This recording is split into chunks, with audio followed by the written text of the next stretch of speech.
मैं डॉक्टर भामा अग्रवाल आपके अपने यूट्यूब चैनल पर आपका स्वागत करती हूँ, अभिनंदन करती हूँ।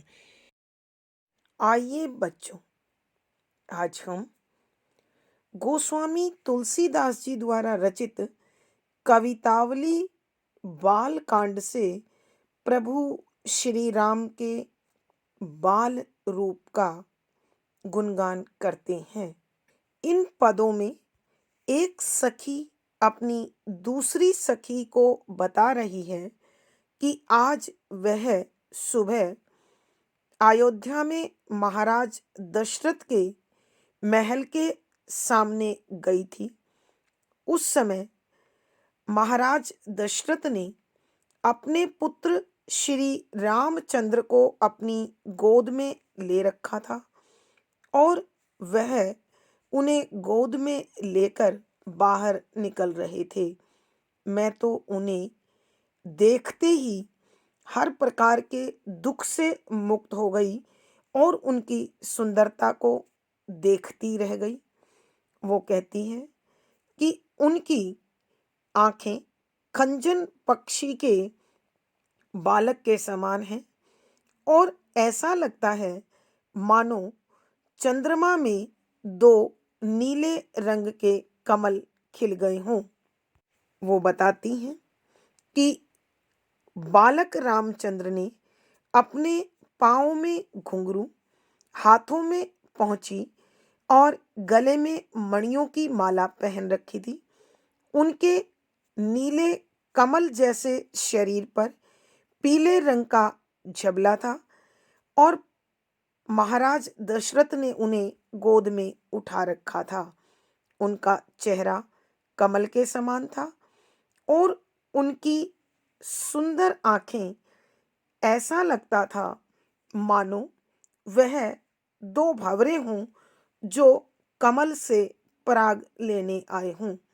वह सखी कहती है कि इतना सुंदर बालक यदि इस संसार में किसी के मन में नहीं बसता तो वह संसार में किस आनंद के लिए, किस खुशी के लिए जिंदा है। वह कह रही है कि जब प्रभु श्री राम कुछ बड़े हुए और घुटनों के बल चलने लगे तो तुलसीदास जी कहते हैं कि प्रभु के शरीर की शोभा सांवले रंग के कमल के समान है। उनकी आंखें कमल की सुंदरता को छीन रही हैं। मिट्टी से लिपे पुते होने पर भी वो इतने सुंदर लग रहे हैं कि उनके सामने कामदेव की शोभा भी फीकी जान पड़ती है।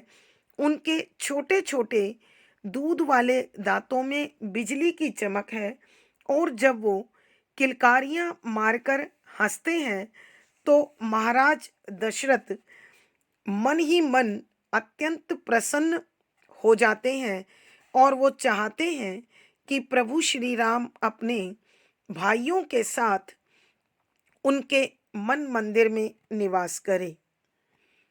आगे कवि बता रहे हैं कि उनके उत्तम दांतों की पंक्तियां ऐसे लगती हैं मानो कुंदकली का फूल हो और उन जो होठों रूपी पत्तों के खोलते समय स्वयं प्रकट हो रहा हो। बालक श्री राम के सुंदर दांतों की पंक्तियां कुंदकली के फूलों के समान है और जब वो अपने दोनों होठों को खोलते हैं तो यह अपने आप प्रकट हो जाती हैं। उन्होंने अपने गले में जो अनमोल मोतियों की माला पहन रखी है उसे देखकर ऐसे लगता है मानो बादलों के बीच बिजली चमक रही हो और उनके चेहरे पर घुंघराले काले बालों की लटें गालों से खिलवाड़ करती प्रतीत होती हैं। तुलसीदास जी कहते हैं जब यह बालक तुतलाकर बोलते हैं तो मेरे तो प्राण ही उन पर न्योछावर करने का मन करता है। श्री राम के बाल रूप का वर्णन करते हुए तुलसीदास कहते हैं कि प्रभु श्री राम ने अपने कमल जैसे कोमल पैरों में मन भावन जूतियां पहन रखी हैं। उनके कमल जैसे हाथों में एक छोटा सा धनुष और बाण धारण किया हुआ है और अपने दोस्तों के साथ सरयू नदी के किनारे पर गली चौराहे में, बाजारों में और भक्तों के मन में खेलते हुए यहाँ वहाँ घूम रहे हैं। तुलसीदास जी कहते हैं, यदि इस संसार में जन्म लेकर किसी मनुष्य ने ऐसे मनोहर बालक को प्रेम नहीं किया तो उसका यज्ञ, तप, योग, साधना, समाधि सब बेकार है। उसका जीवन तो निकृष्ट पशुओं के समान है और वह अपना जीवन यापन गधे, कुत्ते और सूअर की भांति निरर्थक ही इस संसार में जी रहा है। कवितावली के इस बाल कांड में प्रभु श्री राम की शैशव अवस्था से लेकर बाल्य अवस्था के अनेक मनोरम चित्र कवि ने अंकित किए हैं। पद संख्या 1। अवधेश के द्वारे सकारे गई, सुत गोद कल भूपति निकसे, अवलोकी हो सोच विमोचन को, ठगी सी रही जेन ठगे धिक से, तुलसी मन रंजन रंजित अंजन, नैन सुखंजन जातक से, सजनी शशि में समशील उभे, नवनील सरोरु से विकसे। प्रसंग प्रस्तुत सवैया। हमारी हिंदी की पाठ्य पुस्तक मध्यकालीन काव्य कुंज में संकलित गोस्वामी तुलसीदास जी द्वारा रचित कवितावली बाल कांड से उद्धृत है। संदर्भ। इस सवैये में कविवर ने प्रभु श्री राम के शिशु रूप की वंदना की है, गुणगान किया है और वो बता रहे हैं कि शैशव अवस्था में प्रभु श्री राम की जो छवि है वो अत्यधिक आकर्षक और मनभावन है। जो भी उस छवि को देखता है वह उस पर मोहित हो जाता है और आनंद से भर उठता है। इस पद में श्री राम की इसी प्रकार की सुंदरता का वर्णन किया गया है। व्याख्या। शब्दों के अर्थ पंक्ति के साथ साथ। अवधेश अवधपति, अयोध्यापति अर्थात महाराज दशरथ के द्वारे दरवाजे पर सकारे सवेरे गई थी, सुत बेटा, गोद क लेकर, ल भूपति निकसे, ल लेकर भूपति दशरथ निकसे निकल कर आए। एक सखी अपनी दूसरी सखी से प्रभु श्री राम के शैशव अवस्था का गुणगान करते हुए कहती है कि आज सुबह जब मैं अयोध्या नरेश महाराज दशरथ के दरवाजे पर गई तो महाराज अपने बेटे प्रभु श्री राम को गोद में लेकर दरवाजे पर आए, महल से निकले। अवलोकी हो सोच विमोचन को, ठगी सी रही जेन ठगे धिक से। अवलोकी देखकर, हो मैं, सोच शोक दुख, विमोचन नष्ट करने वाले काटने वाले, को देखकर ठगी सी आश्चर्यचकित सी रही हो गई।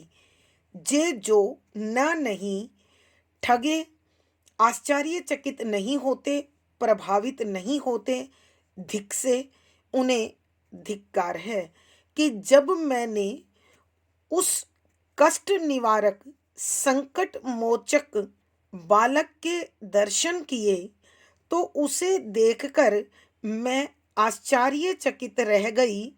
उसे और उसकी सुंदरता को देखती रह गई।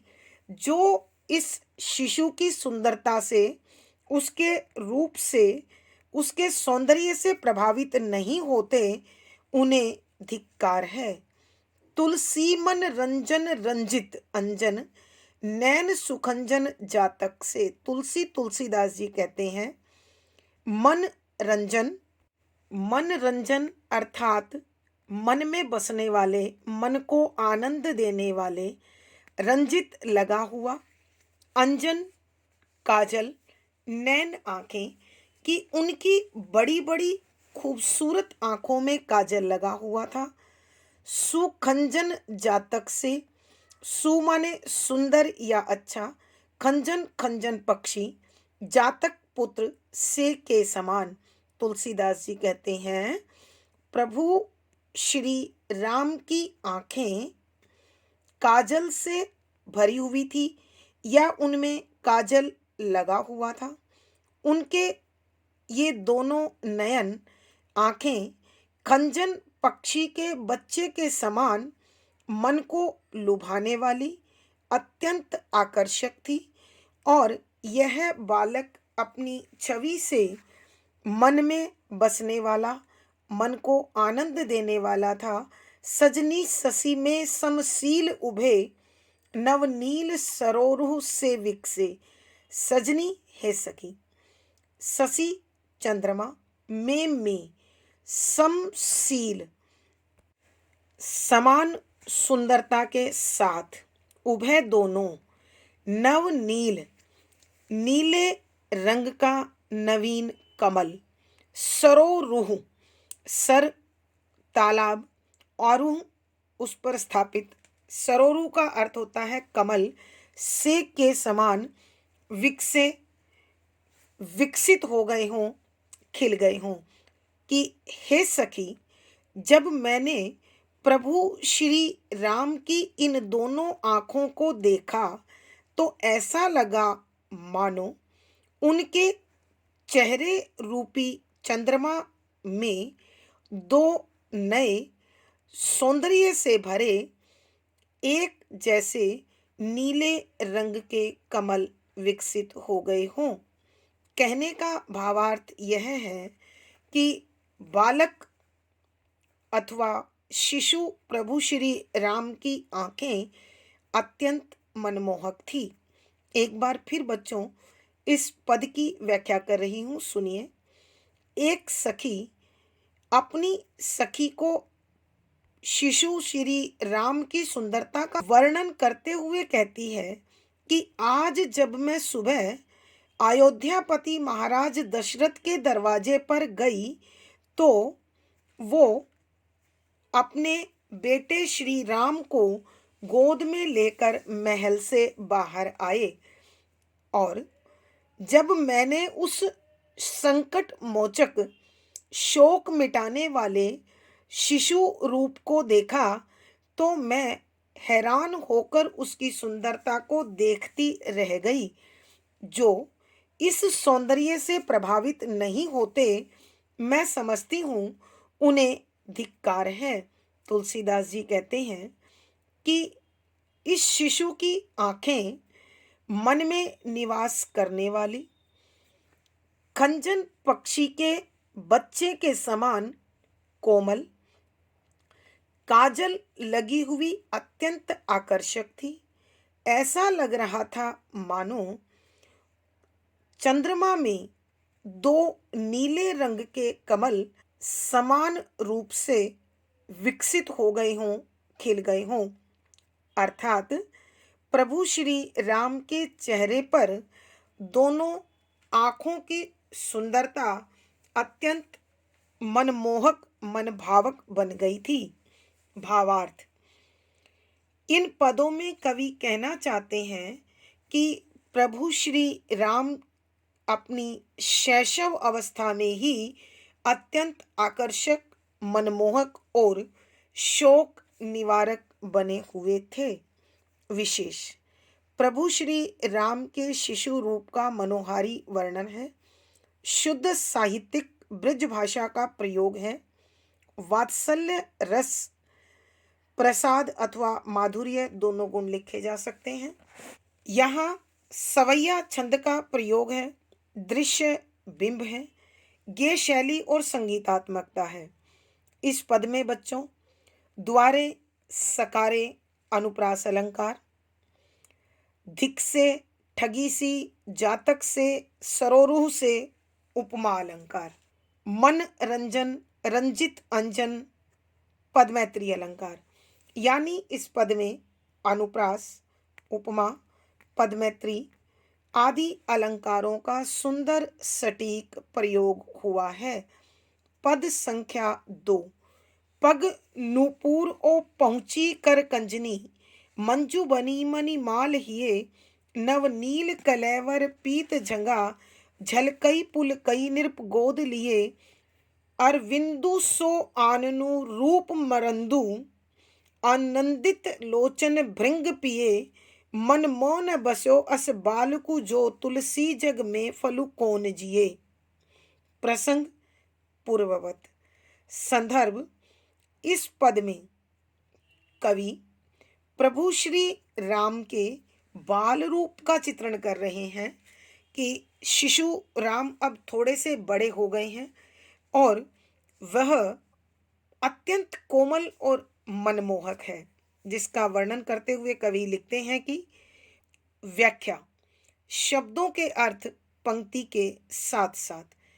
पग पाँव, नुपुर घुंघरू, ओ और पहुंची पहुंचियां यानी कलाई पर बांधने वाला सिंगार का साधन, कर हाथ, कंजनी कमल जैसे कोमल, मंजू सुंदर बनी बनी हुई थी, मणिमाल मणियों की माला ही है हृदय पर, कि प्रभु श्री राम के पाँव में पायल और उनके कमल जैसे कोमल हाथों में पहुंचियां बंधी हुई थी और उनके गले में मणियों की माला अत्यंत सुंदर और मोहक लग रही थी। नवनील कलेवर पीत जंगा, झलकई पुल कई नृप गोद लिए। नवनील नए नीले रंग वाला, क्लेवर शरीर की नए नीले खिले हुए कमल जैसी आभा लिए हुए उनका शरीर, पीत झंगा पीले रंग का झबला, झलकई झलक रहा था, पुलकई पुलकित हो रहे थे, नृप महाराज गोद लिए गोद लेकर, कि इस नए खिले हुए नीले कमल के समान सुंदर शरीर वाले बालक श्री राम के शरीर पर पीले रंग का झबला झलक रहा था, चमक रहा था और प्रभु श्री राम को गोद में उठाकर दशरथ जी अत्यंत आनंदित हो रहे थे। अरविंदु सो आननु, अरविंद कमल, सो के समान, आननु चेहरा, कि प्रभु श्री राम का चेहरा कमल के फूल के समान था। रूप मरंदु, और उनका जो सौंदर्य था वह मकरंद के समान था।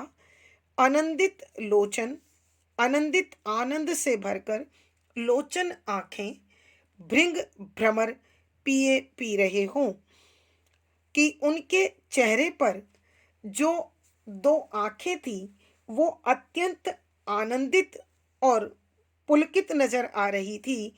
ऐसा लग रहा था मानो उनकी दोनों आंखों रूपी भंवरे कमल रूपी चेहरे से मकरंद का पान कर रहे हों।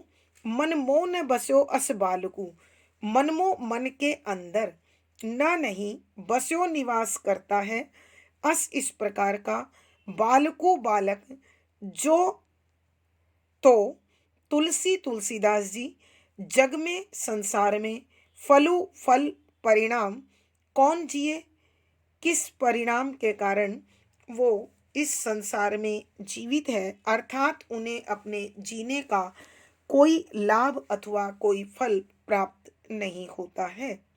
एक बार फिर बच्चों व्याख्या कर रही हूं। इसमें एक सखी दूसरी सखी को संबोधित करते हुए बालक श्री राम की सौंदर्य का अत्यंत सुंदर चित्र प्रस्तुत करते हुए कहती है कि बालक श्री राम के पांवों में पायल थी और उनके कमल जैसे कोमल हाथों पर पहुंचियां बंधी हुई थी। उनके हृदय पर मणियों की माला सुंदर लग रही थी और उनके शरीर की चमक नए नीले खिले हुए कमल के समान थी, जिस पर पीले रंग का झबला चमक रहा था, शोभायमान था। और महाराज दशरथ इस बालक को अपनी गोद में लेकर अत्यंत प्रसन्न थे, हर्षित थे। और उनका चेहरा कमल के समान, सौंदर्य मकरंद के समान और उनकी आंखें भंवरे सी महसूस हो रही थी। ऐसा लगता था मानो उनकी दोनों आंखें भ्रमर बनकर प्रभु श्री राम के कमल जैसे चेहरे का मकरंद हर्षपूर्वक, आनंद पूर्वक ग्रहण कर रही हूं, पान कर रही हूं।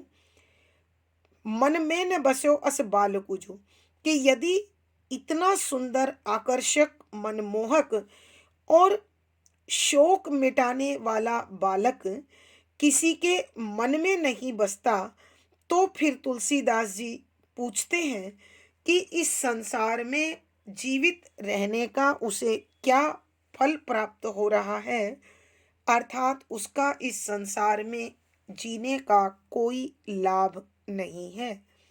भावार्थ, इन पदों में तुलसीदास जी इस सखी के माध्यम से प्रभु श्री राम के बाल रूप की लावण्यमयी आकर्षक झांकी प्रस्तुत कर रहे हैं और साथ ही कहते हैं कि इस छवि के दर्शन और इसकी उपासना ही मनुष्य के सुकर्म का फल है।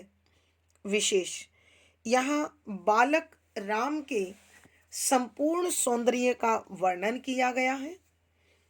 शुद्ध साहित्यिक ब्रज भाषा का प्रयोग है, वात्सल्य रस है, प्रसाद अथवा माधुर्य दोनों गुण लिखे जा सकते हैं।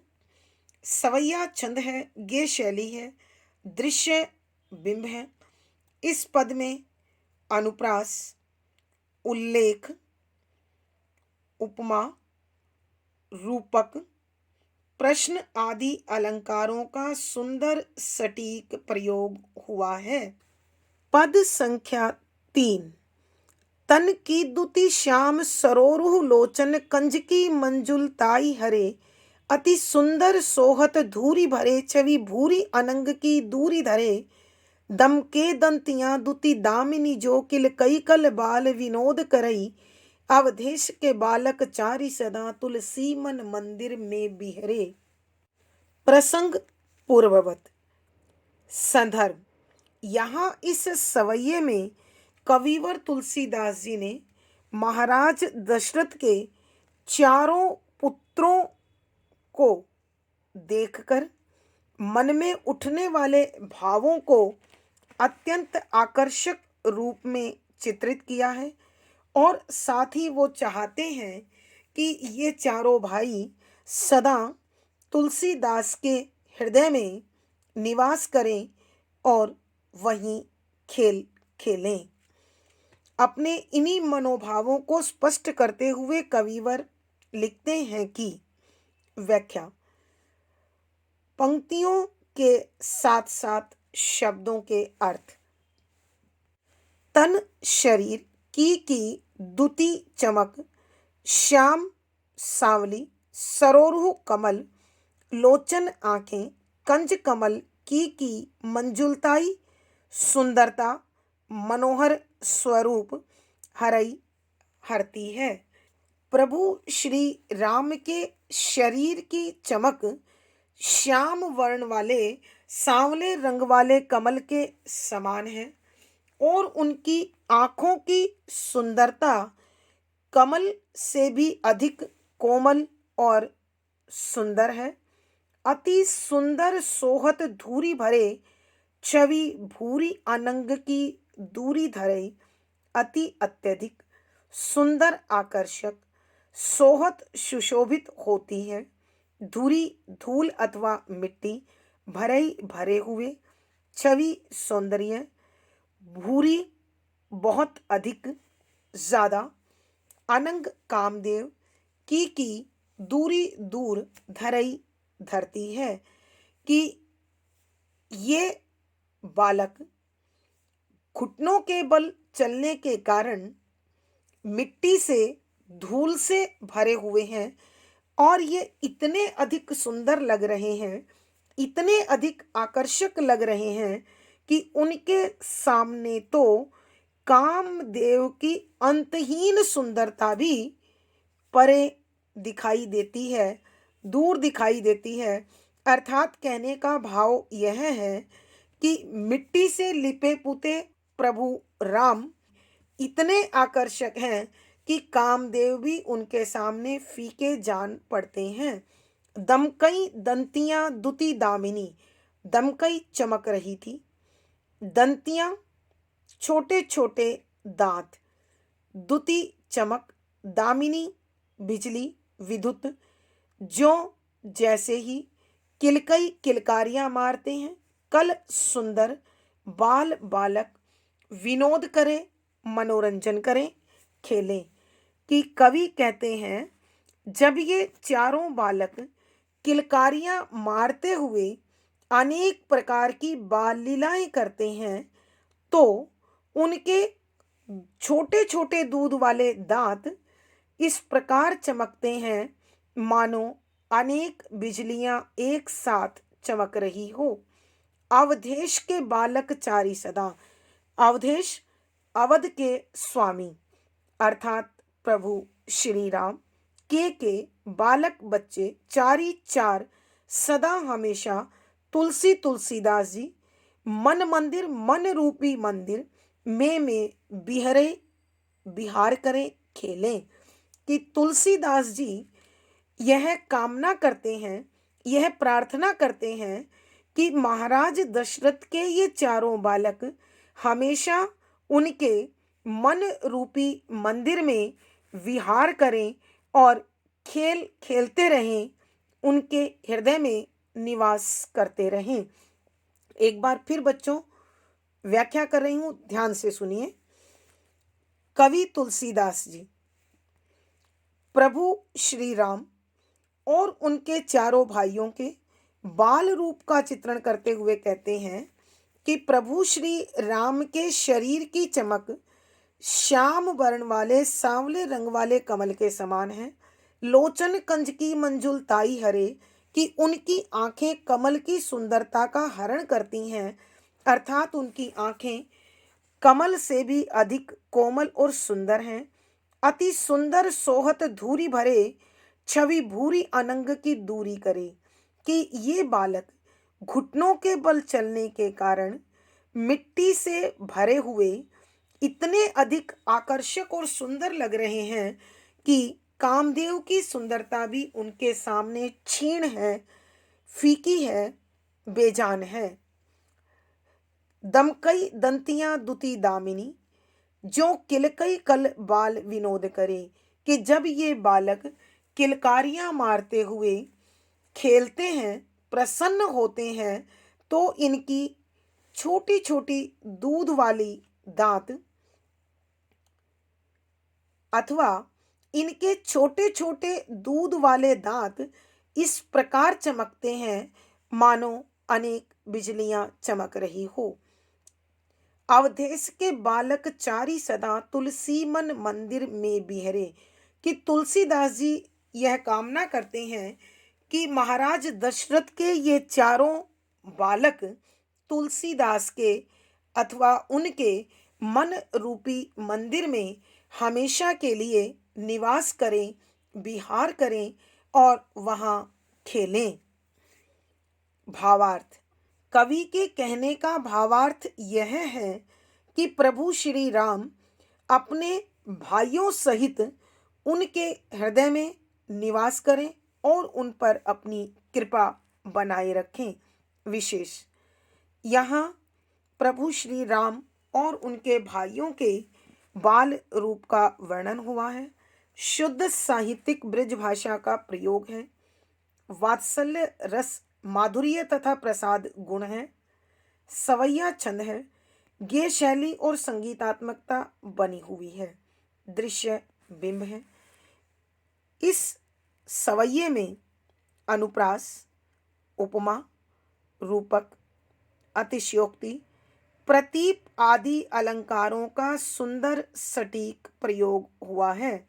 बच्चों, अनुप्रास, उपमा और रूपक के विषय में आप जानते हैं। प्रतीप अलंकार उपमा अलंकार का विपरीत होता है कि जिस प्रकार सामान्य की तुलना विशिष्ट से उपमा में की जाती है, प्रतीप में जो विशिष्ट है वह सामान्य के सामने क्षीण अथवा कमजोर दिखाई देता है। सृष्टि में यदि किसी सुंदरता की कल्पना की जाती है तो कामदेव को लिया जाता है, लेकिन यहाँ कामदेव फीके और प्रभु श्री राम प्रधान दिखाई दे रहे हैं, अत्यंत सुंदर दिखाई दे रहे हैं। अतः प्रतीप अलंकार है। धन्यवाद बच्चों। आज की कक्षा में बस इतना ही। अगली कक्षा में फिर मुलाकात होगी। आशा है यह प्रभु श्री राम का शैशव और बाल वर्णन आपको अत्यंत मनमोहक लग रहा होगा। विषय भी स्पष्ट हो रहा होगा। वीडियो को लाइक कीजिए, शेयर कीजिए और चैनल सब्सक्राइब कीजिए। आपका दिन और जीवन मंगलमय हो, इसी शुभकामना के साथ धन्यवाद, आभार।